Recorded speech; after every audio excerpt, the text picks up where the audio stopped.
सारी सारी रातिया जे करबा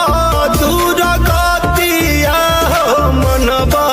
ना तू बतिया हो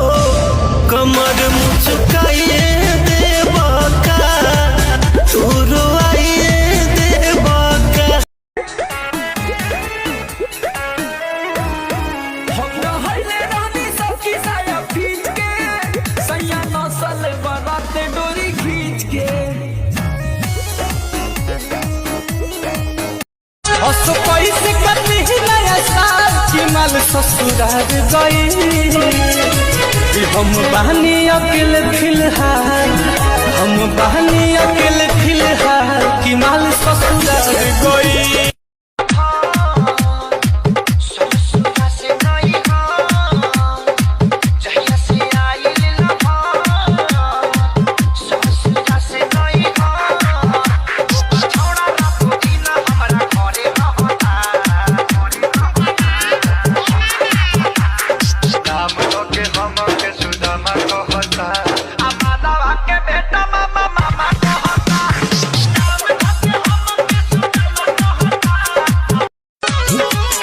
मिली नाही माजा राजा ऐसन पनीर में ऐसन स्वाद नाही मिली त कबीर में आके तनी चिखर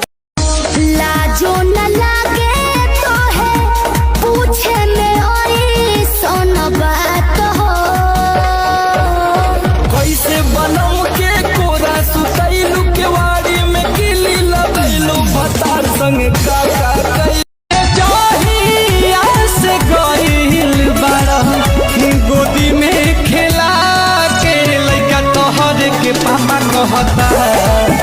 हमरा सैया जी के चाचा कह